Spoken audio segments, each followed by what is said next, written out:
રૂપાલાની ticket રદ ન થતા પૂર્વ નેતા વિપક્ષ પરેશ ધાનાણીએ ટ્વીટ કરેલું છે અને શક્તિઓ તમે શાંત રહેજો તેવું જણાવેલું છે.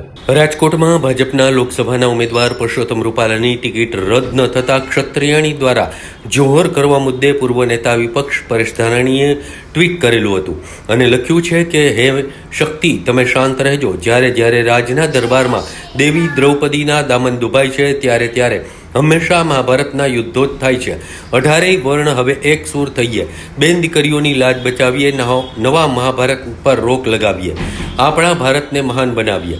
સ્વાભિમાન યુદ્ધ લખીને જૌતલિયાભાઈ ધાનાણીએ ટ્વીટ કરેલું હતું. ટ્વીટ સાથે રાજપૂત મહિલાનો વિડીયો પરેશ ધાનાણીએ મૂકેલો હતો. માતાજી, જય રાજપૂતાના, જય ભવાની. હવે અમને એમ હતું કે જોર સુધી પહોંચવાનો ટાઈમ નહીં આવે, પણ સમય બાકી ગયો છે જોહર સુધી પહોંચવાનો. અમે 2 દિવસ આપેલા, એ 2 દિવસ આજે પૂરા થાય છે, એટલે કાલે અમારે જોહર કરવાનું ફાઇનલ છે.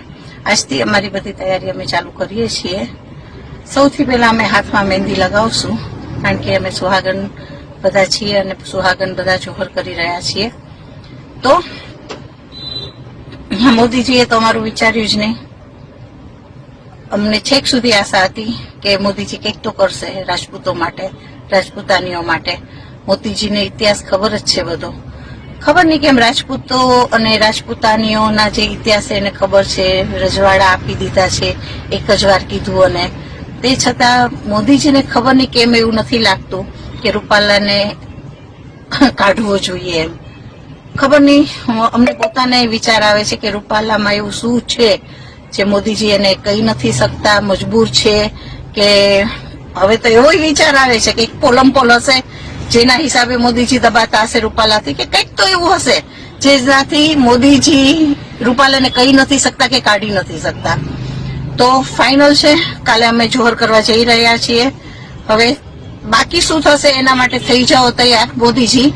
અને પાટીદાર ભાઈઓ, તમારો પણ ખૂબ ખૂબ આભાર કે તમે અત્યારે અમારા સપોર્ટમાં છો, અને તમે અમારા જૌતરિયા ભાઈ છો એ કહીને તો તમે ખૂબ જ અમને ખુશ કર્યા છીએ કે તમારા જૌતરિયા ભાઈ છે પછી શું વાંધો છે. એવા મેસેજ મને ઘણા બધા આવ્યા છે. એ બધા જ ભાઈઓને મને સાચે દિલથી આભાર તમારો. જય રાજપૂતાના, જય ભવાની.